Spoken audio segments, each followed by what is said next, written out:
Hello friends, psoriasis या आजाराबद्दल ऐकल्यावर प्रत्येकाच्या मनात भीती निर्माण होते. या आजाराबद्दल बरेच गैरसमजसुद्धा आहेत. तर या आजाराबद्दल आपण आज डिटेलमध्ये बोलणार आहोत व आपले गैरसमज दूर करणार आहोत. तर यासाठी आज आपल्यासोबत Vilasrao Deshmukh government medical college इथे त्वचारोग विभागात HOD and professor doctor Ajay Owal आपल्यासोबत आहेत. तर आज आपण काही प्रश्नाचे उत्तरं या आजाराबद्दल बघूयात. सर्वप्रथम सोरियासिस म्हणजे काय? तर मित्रांनो, सोरियासिसचा पेशंट जेव्हा आमच्याकडे येतो त्यावेळेला सुरुवातीला तो आला की त्या रुग्णाला सोरियासिस झाला आहे असं सांगणं थोडंसं अवघड जातं, कारण समाजामध्ये सोरियासिसबद्दल जे गैरसमज पसरलेले आहेत त्यामुळे सोरियासिस हे नाव घेतलं की लगेच भीती वाटायला लागते. परंतु सोरियासिस सोप्या शब्दात सांगायचं झालं तर सोरियासिस म्हणजे आपल्या त्वचेचा जो वरचा मृत थर असतो, हा थर जलद गतीने तयार होण्यास सुरुवात होते. साधारणतः हा थर 1 आठवड्यामध्ये 4 ते 6 आठवड्यामध्ये तयार व्हायला पाहिजे, परंतु सोरियासिसमध्ये हाच थर 1 आठवड्यामध्ये तयार व्हायला लागतो. हा थर तयार होण्याची प्रक्रिया वाढल्यामुळे, याचा वेग वाढल्यामुळे एकावर एक असे थर जमा होऊन जाडसर खवले, कोरडे खवले आणि त्यानंतर मग त्यामध्ये भेगा येणे, खाज येणे अशा प्रकारचा आजार उत्पन्न होतो. त्यालाच आपण सोरियासिस म्हणतात. सोरियासिस हा आजार दिसतो खरा त्वचेवर, पण हा आजार शरीरामध्ये अंतर्गत जे बदल होणार असतात, या अंतर्गत होणाऱ्या बदलांमुळे हा आजार होतो. साधारणतः 3 गोष्टी या आजारासाठी कारणीभूत असतात. सुरुवातीला एक म्हणजे आपला आहार, दुसरं व्यायामाची कमतरता आणि ताणतणाव. त्याचबरोबर वातावरणातील बदल, जसं काही जणांना थंडीमध्ये सोरियासिस वाढतो येतो किंवा काही जणांना उष्णतेच्या वातावरणामध्ये सोरियासिस येतो.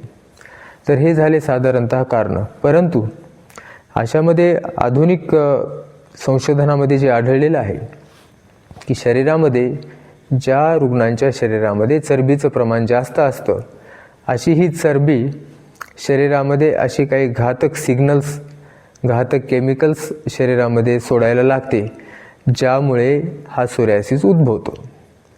या सोरियासिसचा दुसरा एक दुष्परिणाम म्हणजे हा सोरियासिस आपल्या नखांवर पण परिणाम करू शकतो आणि आपल्या सांध्यांवर पण परिणाम करू शकतो. क्वचितच सोरियासिसमुळे मृत्यू होतो. फक्त 5% लोकांमध्ये सोरियासिस हा सर्व अंगावर पसरू शकतो. सोरियासिसचे प्रकार आहेत, जसं आपल्याला कोंडा आढळू शकतो स्काल्पमध्ये, डोक्यामध्ये कोंड्याच्या प्रकारात कोंड्याच्या पद्धतीनं सोरियासिस आपल्याला दृश्य होऊ शकतो. त्याचबरोबर आपले जे कोपरे आहेत, गुडघे आहेत किंवा कमरेचा मागचा भाग आहे, अशा भागावरही सोरियासिसचे खवले येतात. त्याचबरोबर काही जणांना फक्त तळहात आणि तळपायाचा सोरियासिस असू शकतो, काही जणांना नखांचा सोरियासिस असू शकतो, काही जणांना लैंगिक अवयवांचा सोरियासिस असू शकतो. तर असे सोरियासिसचे अनेक प्रकार आहेत. मग या अनेक प्रकारांपैकी सर्वत्र पूर्ण अंगावर येणारा हा सोरियासिस काही टक्के लोकांमध्येच आढळतो. त्याचबरोबर ज्या पद्धतीनं सोरियासिसचा आजार एकदा झाला की तो कधी वाढतो किंवा आपण त्याला नियंत्रणात ठेवू शकतो. तर हे सोरियासिस वाढण्याची कारणं म्हणजे सोरियासिसचे ट्रिगर्स काय आहेत, तर थ्रोट इन्फेक्शन, त्यामध्ये स्ट्रेप्टोकोकल इन्फेक्शन्स असणे, त्याचबरोबर काही आजारी पडण्यामुळे आपली प्रतिकारशक्ती जर कमी झाली तर सोरियासिस वाढू शकतो. त्याचप्रमाणे तंबाखूचे सेवन, दारूचे सेवन, दगदग, धावपळ, प्रवास, अल्ट्राव्हायोलेट किरणांना जास्त वेळ एक्सपोज होणे, हे त्याचे ट्रिगर्स असतात. त्याच पद्धतीनं काही औषधी, जसं काही उच्च रक्तदाबासाठी दिली जाणारी औषधे, मलेरियासाठी दिली जाणारी औषधे, वेदनाशमक औषधी, या औषधींमुळे पण एखाद्या वेळेला सोरियासिस ट्रिगर होण्याची शक्यता असते. तर हे झालं सोरियासिसबद्दल. बरेच पेशंट मला येऊन विचारतात की सोरियासिस हा आजार संसर्गजन्य आहे का? तर याबद्दल आपले काय मत आहेत? संसर्गजन्य आजार म्हणजे एक आजार संपर्कातून, म्हणजे हवेच्या माध्यमातून, डायरेक्ट स्पर्शामधून किंवा इतर माध्यमातून पसरणाऱ्या आजाराला संसर्गजन्य आजार असं म्हणतात.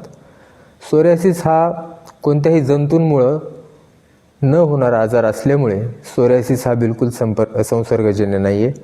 त्यामुळे सोरियासिसच्या रुग्णाने कुणाला स्पर्श केला, हाताला सोरियासिस असल्यावर त्या रुग्णाने जर स्वयंपाक केला किंवा जेवायला वाढले किंवा लहान मुलांशी खेळताना, हा सोरियासिस एकापासून दुसऱ्याला पसरण्याची बिलकुल शक्यता नाही. त्यामुळे आपण लक्षात ठेवायचं आहे की सोरियासिस हा आपल्या जीवनशैलीचा आजार आहे. म्हणजे जसं डायबिटीज, हायपरटेन्शन, अस्थमा, सांधेदुखी असे जे आजार असतात त्या प्रकारचा सोरियासिस हा एक आजार आहे. तो संसर्गजन्य कदाचित नाही. तर बरेचदा असं आपण बघतो की सोरियासिस झाल्यावर लोकांना माहीत नसते की कोणत्या डॉक्टरकडे दाखवायला पाहिजे आणि त्यामुळे हा आजार खूप जास्त वाढतो. तर मुख्य प्रश्न हे आहे की खरंच हा आजार गंभीर आहे का?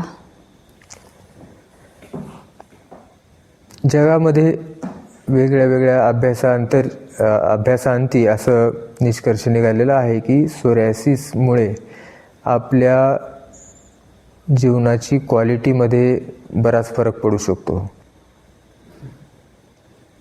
सोरियासिस हा आजार जरी सिरियस नसला तरी पण या आजारामुळे आपल्या जीवनाची जी क्वालिटी आहे त्या क्वालिटीवर निश्चितच परिणाम होतो. जागतिक पातळीवर जे रिसर्च झालेले आहेत त्यामध्ये सोरियासिस झालेल्या माणसाच्या खाजगी आयुष्यावर, सामाजिक आयुष्यावर, वैवाहिक जीवनावर बराच परिणाम होतो. म्हणजे सोरियासिस झालेला असेल तर समाजामध्ये मिसळण्यामध्ये त्या रुग्णाला थोडंसं हीन भावना किंवा लाज वाटणे अशा पद्धतीचं त्याचं वागणं असू शकतं. त्यामुळे त्यांना डिप्रेशन येणे, अँझायटी वाढणे अशा प्रकारच्या त्रासाला पण सामोरे जायला लागू शकते. सोरियासिससोबत येणारा जो सोरॅटिक आर्थरायटिस म्हणजे सोरियासिसमुळं होणारी सांधेदुखी, यामुळे रुग्णांच्या हालचालीमध्ये, त्याच्या व्यावसायिक जीवनामध्ये अडचणी येऊ शकतात, त्रास होऊ शकतो. सोरियासिस या आजारावर लोकांमध्ये जागृती नसल्यामुळे विविध प्रकारचे उपचारांचा प्रयोग केला जातो. सोरियासिसमध्ये ॲलोपॅथीमध्येच अत्यंत चांगल्या प्रकारचा रिसर्च झाल्यामुळे, त्याच्यावर संशोधन झाल्यामुळे चांगल्या प्रकारचे औषधी उपलब्ध आहेत. परंतु काही जणांकडून खोडसाळपणे ॲलोपॅथीमध्ये साईड इफेक्ट खूप असतात असा अपप्रचार केला जातो. परंतु सोरियासिसची औषधी जेव्हा चालू असतात तेव्हा आंतरराष्ट्रीय पातळीवर कोणतं औषध घेतल्यावर काय खबरदारी घ्यायला पाहिजे, कोणत्या डोसमध्ये ते औषधी द्यायला पाहिजे, अशा पद्धतीची नियमावली असल्यामुळे या उपचाराअंतर्गत हा उपचार चालू असताना त्याचे दुष्परिणाम होऊ नयेत याची पूर्ण खबरदारी घेतली जाते. तर मित्रांनो, आपण बघतो की काही लोकांना सोरियासिसचा एक चट्टा किंवा 1-2 चट्टे शरीरावर असतात आणि ते तसेच असतात, ते वाढत नाही. पण काही लोकांमध्ये हा सोरियासिस खूप जास्त वाढलेला दिसतो. तर या सोरियासिसचे वाढण्याचे कारण काय आहेत? तर मित्रांनो, बऱ्याच लोकांना हा प्रश्न असतो का हे आजार समूळ नष्ट होऊ शकतो का, की फक्त गोळ्या असेपर्यंत हे कमी होतो नंतर परत वाढतो, असे प्रश्न बरेच लोकांना असतात. बरोबर आहे. हा प्रश्न प्रत्येकाच्या मनात असतो की मला सोरियासिस झालेला आहे, मग तो कायमचा कधी बरा होणार. या प्रश्नाचं उत्तर घेण्यापूर्वी आपल्याला समजून घेणं आवश्यक आहे की आजार होण्याचे प्रकार काय असतात. त्याचं कारण जर आपल्याला समजलं तर मग तो आजार कायमचा बरा होऊ शकतो. ज्या पद्धतीनं मलेरिया, कावीळ, टायफॉईड अशा पद्धतीचे जे आजार आहेत हे कोण्या ना कोण्या जंतूमुळे निर्माण होणारे आजार आहेत. मग जंतू संसर्गामुळे निर्माण होणारा जर आजार असेल आणि त्या आजारासाठी आपण त्या जंतूंना मारण्यासाठीचे औषधं जर दिले तर तो आजार कायमचा कमी होऊन जातो. परंतु दुसऱ्या प्रकारचे आजार, जे आजार म्हणजे आपल्या जीवनशैलीच्या बदलामुळे होत असतात, त्याचे उदाहरण आपण चर्चा केलेलीच आहे. डायबिटीज, हायपरटेन्शन, सांधेदुखी, दम्याचा त्रास असणे, परत परत सर्दी होणे, हे जे आजार आहेत हे आपल्या जीवनशैलीमुळे, आपल्या जेनेटिक्समुळे, आपल्या इतर सवयींमुळे होणारे आजार असतात. सोरियासिस या आजारामध्ये जर आपण आपल्या जीवनशैलीची योग्य काळजी घेतली, म्हणजेच योग्य सकस आहार, नियमित व्यायाम केला, आपलं वजन नियंत्रणात ठेवलं, ताणतणावासाठी विपश्यना किंवा इतर ताण नियोजनाचे अवलंबन आपण जर केले आणि औषधोपचार तज्ज्ञ, त्वचारोग तज्ज्ञांच्या सल्ल्याने जर आपण नियमित उपचार करून घेतला तर हा आजार निश्चितच कायमचा बरा होऊ शकतो. तर पेशंटकडून सगळ्यात कॉमन जे प्रश्न विचारतात ते म्हणजे आहाराचं आणि सोरियासिसचं काय रिलेशनशिप आहे किंवा सोरियासिसमध्ये आपण कसे आहार घेतले पाहिजे. सोरियासिस आणि आहार हा एक महत्त्वाचा विषय आहे.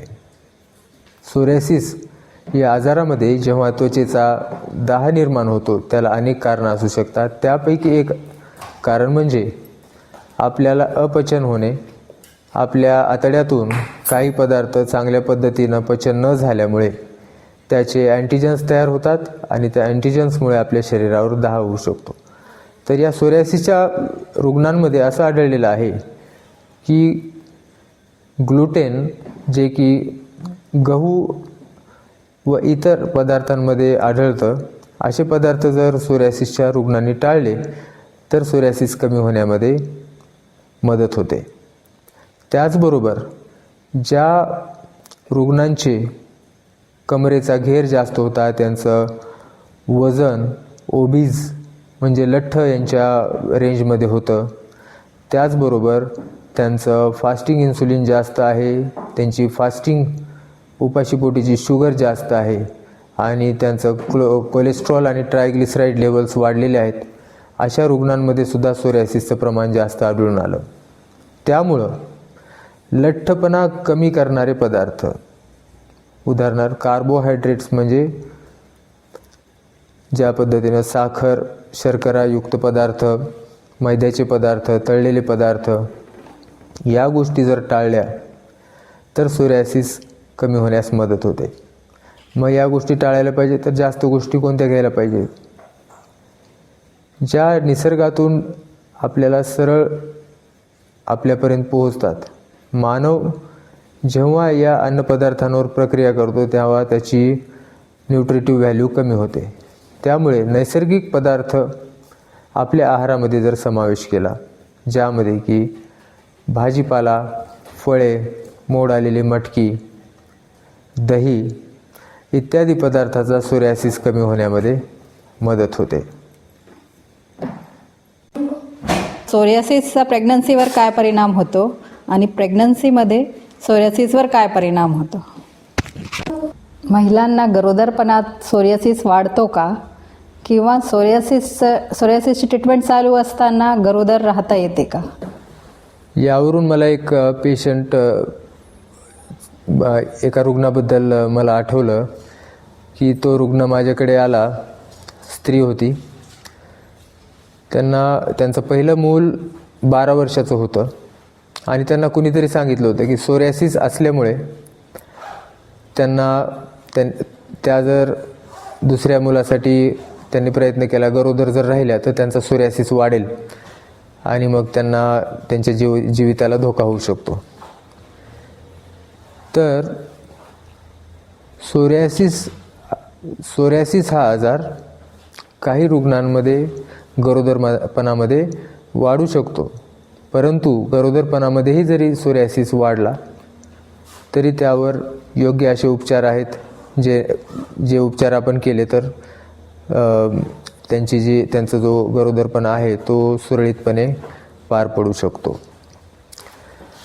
सोरियासिसमध्ये महत्त्वाचा उपचार म्हणजे आपली जी सोरियासिसमध्ये त्वचा कोरडी पडते त्या कोरड्या त्वचेला नरम ठेवण्यासाठी साधं आपल्या नारियल तेलापासून खोबऱ्याच्या तेलापासून ते व्हॅसलीनपर्यंत ओलसर त्वचेवर ते लावणं हा एक महत्त्वाचा उपचार आहे. त्याचबरोबर काही क्रीम असतात, त्याच पद्धतीनं डॉक्टरांच्या सल्ल्याने घेण्याची काही औषधं असतात, जसं मिथोट्रिक्झेट, ॲसिट्रेटिन, सायक्लोस्पोरिन, ॲप्रिमिलास्ट अशा अनेक प्रकारच्या औषधी आपल्या वयाप्रमाणे वजनाप्रमाणे अशा उपलब्ध आहेत.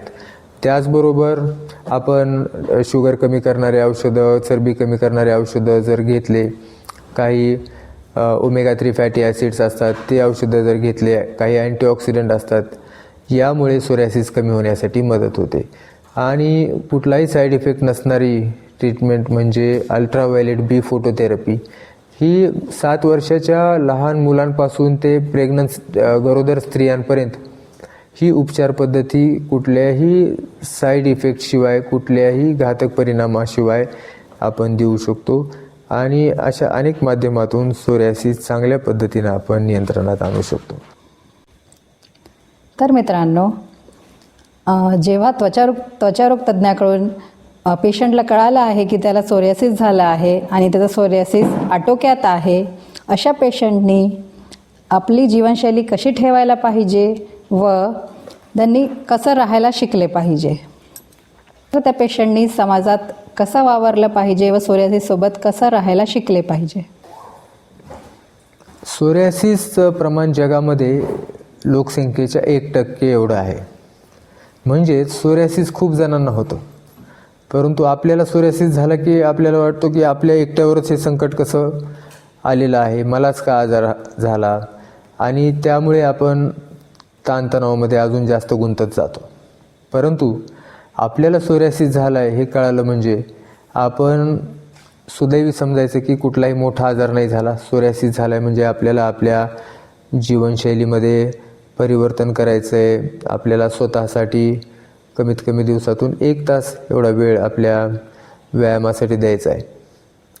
सोरियासिस संसर्गजन्य आजार नसल्यामुळे त्याच्या कुटुंबानी त्या सोरियासिसच्या रुग्णाला सहकार्य केले पाहिजे, त्यांना सपोर्ट केला पाहिजे. सोरियासिसच्या रुग्णांनीही कुठलाही मनामध्ये न्यूनगंड न बाळगता सर्व कार्यक्रमांमध्ये सहभागी झाला पाहिजे. मग तो वाढदिवस असो की लग्न असो की इतर कार्यक्रम असो. आपल्या जीवनामध्ये सोरियासिसमुळं कुठलाही बदल होणार नाही, त्यामुळे आपल्या वैयक्तिक जीवनामध्ये, आपल्या वैवाहिक जीवनामध्ये, आपल्या प्रोफेशनल लाईफमध्ये, व्यावसायिक जीवनामध्ये कुठलाही नुकसान होणार नाही अशा पद्धतीनं आपण राहिलं पाहिजे. इंटरनेटवर सोरियासिसचे अनेक सपोर्ट ग्रुप आहेत. अशा सपोर्ट ग्रुपमध्ये आपण जॉईन करू शकता. आपल्यासारखा आजार झालेल्या इतरांशी आपण संपर्क करू शकतो. आपण ज्या परिस्थितीमधून जात आहोत कदाचित त्या परिस्थितीमधून इतर रुग्ण आधीच गेलेले असतात, म्हणून अशा सोरियासिस आजार झालेल्या व्यक्ती ज्या आहेत अशा व्यक्तींशी संपर्क करून त्यांच्याशी बोलणे, आपल्या विचारांची देवाणघेवाण करणे, त्यातून आपलं दुःख हलकं होऊ शकतं. अशा पद्धतीनं सर्व सोरियासिसच्या रुग्णांना व त्यांच्या नातेवाईकांना आवाहन आहे की ज्या पद्धतीनं आपण मधुमेह म्हणजेच डायबिटीज व उच्च रक्तदाब म्हणजेच हायपरटेन्शन, दमा या आजारांना आपण स्वीकारलं आहे आणि त्यावर कशी मात करायची हे आपण शिकलो आहोत. त्याच पद्धतीनं हा जो सोरियासिस हा त्वचेचा जो आजार आहे याच्यावरही आपण सर्वजण आपल्या प्रयत्नाने मात नक्कीच करूया, एवढी अपेक्षा. धन्यवाद. तर मित्रांनो, सोरियासिसबद्दल ही माहिती सगळ्या रुग्णांनी लक्षात ठेवावी व त्यानुसार आपले आहाराचे बदल आणि ताणतणाव कमी करून व व्यायाम करून आपला सोरियासिस कंट्रोलमध्ये ठेवू शकतो. तर मित्रांनो, आपल्याला ही लक्षणे जर आढळली आहे तर आपण त्वरित आपल्या त्वचारोग तज्ज्ञाशी संपर्क साधावा व त्यांच्याकडून योग्य ट्रीटमेंट घ्यावी. धन्यवाद.